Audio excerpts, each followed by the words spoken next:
ಚೆನ್ನಾಗಿ ಮಳೆಯಾಗಿ ಡ್ಯಾಮ್ ತುಂಬಿದ್ರೂ ಕೂಡ ನೀರು ಬಿಡುಗಡೆ ಮಾಡಬೇಕಾದಂತಹ ಪರಿಸ್ಥಿತಿ ಎದುರಾಯಿತು. ತುಂಗಭದ್ರಾ ನದಿಯ ಗೇಟ್ನ ಚೈನ್ ಲಿಂಕ್ ಕಟ್ ಆಗಿರುವ ವಿಚಾರಕ್ಕೆ ಸಂಬಂಧಪಟ್ಟಂತೆ ಅಧಿಕಾರಿಗಳ ಅಸಡ್ಡೆಯೇ ಈ ಅನಾಹುತಕ್ಕೆ ಕಾರಣವಾಯಿತಾ ಅನ್ನುವಂತಹ ಪ್ರಶ್ನೆ ಎದುರಾಗ್ತಾ ಇದೆ.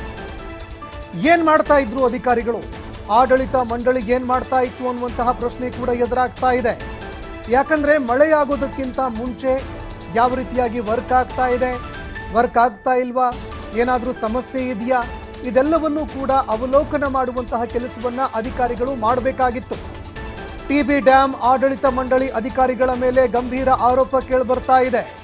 ಕಳೆದ ತಿಂಗಳಷ್ಟೇ ಕ್ರಸ್ಟ್ ಗೇಟ್ ದುರಸ್ತಿಯನ್ನ ಮಾಡಲಾಗಿತ್ತು ಅನ್ನುವಂತಹ ಮಾಹಿತಿ ಈಗ ಹೊರಬೀಳುತ್ತಾ ಇದೆ. ಎಷ್ಟು ದಿನ ಆಗಿತ್ತು ಹಾಗಾದ್ರೆ ಕ್ರಸ್ಟ್ ಗೇಟ್ ಅನ್ನ ದುರಸ್ತಿ ಮಾಡಿ ರಿಪೇರಿ ಮಾಡಿಸಿ? ಕೇವಲ 1 ತಿಂಗಳಷ್ಟೇ ಆಗಿತ್ತು. ಕಳೆದ ತಿಂಗಳಷ್ಟೇ ಈ ಕ್ರಸ್ಟ್ ಗೇಟ್ ಅನ್ನ ದುರಸ್ತಿ ಮಾಡಿಸಲಾಗಿತ್ತು ಅನ್ನುವಂತಹ ಮಾಹಿತಿ ಈಗ TV5 ಕನ್ನಡಕ್ಕೆ ಲಭ್ಯವಾಗ್ತಾ ಇರುವಂತದ್ದು. ನೋಡಿ, 65 ಕೋಟಿ ವೆಚ್ಚದಲ್ಲಿ ಕ್ರಸ್ಟ್ ಗೇಟ್ಗಳಿಗೆ ಸಿಮೆಂಟ್ ಫಿಲ್ಲಿಂಗ್ ಕೆಲಸವನ್ನು ಕೂಡ ಮಾಡಲಾಗಿತ್ತು.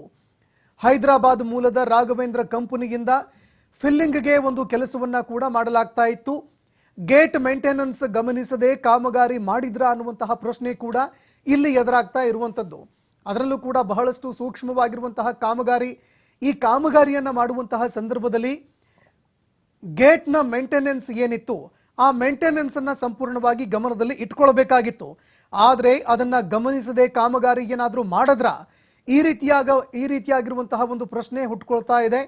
ಕೋಟಿ ಕೋಟಿ ಹಣವನ್ನ ಕೇವಲ ನಿರ್ವಹಣೆಗೆ ಅಂತಾನೆ ಅಧಿಕಾರಿಗಳು ಖರ್ಚು ಮಾಡಿದ್ದಾರೆ. ಇದೀಗ ಕ್ರಸ್ಟ್ ಗೇಟ್ ಕೊಚ್ಚಿ ಹೋಗಿ ಗಂಭೀರವಾದಂತಹ ಪ್ರಮಾದ ಉಂಟಾಗಿದೆ.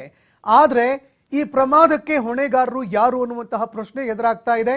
ಪ್ರಹ್ಲಾದ್ ಜೋಶಿ ಗಂಭೀರ ಆರೋಪ ಮಾಡಿದ್ದಾರೆ.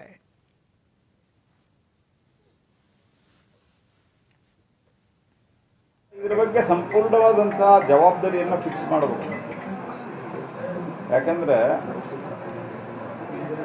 ದೊಡ್ಡ ಪ್ರಮಾಣದಲ್ಲಿ ಮಳೆಯಾಗಿ ಬೇಗ ಈ ಸತ್ಯ ಕಂಪ್ಯಾರಿಟಿವ್ಲಿ ಬೇಗ ಡ್ಯಾಮ್ಗಳು ತುಂಬಿಟ್ಟು ಮೇಂಟೈನ್ ಮಾಡಬೇಕು, ಅದನ್ನು ನೋಡಬೇಕು. ಮಳೆ ಬರೋಕ್ಕಿಂತ ಮೊದಲು ಇದು ಮಾಡದೇ ಇರೋರ ಮೇಲೆ ಅತ್ಯಂತ ಕಟ್ಟುನಿಟ್ಟಿನ ಕ್ರಮ ಕೈಗೊಳ್ಳಬೇಕು. ಈಗೇನು ಇರೋದರ ವ್ಯವಸ್ಥೆಯಲ್ಲಿ ಏನು, ಯಾಕಂದ್ರೆ ಅದು ಟೆಕ್ನಿಕಲ್ ಇದೆ, ಏನು ಮಾಡಬೇಕು ಏನಿಲ್ಲ ಅನ್ನುವಂಥದ್ದು ಅಲ್ಲಿರುವಂಥ ಇಂಜಿನಿಯರ್ಸ್ ಇತ್ಯಾದಿಗೂ ತೀರ್ಮಾನ ತಗೋಬೇಕು. ಆದರೆ ಆಗಿರುವಂಥ ಸಂಗತಿ ಮಾತ್ರ ಭಾಳ ದುರ್ದೈವದ ಸಂಗತಿ.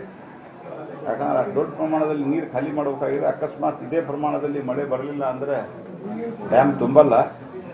ಹಾಗಾಗಿ it is very very unfortunate and very serious action should be initiated against the concerned officer.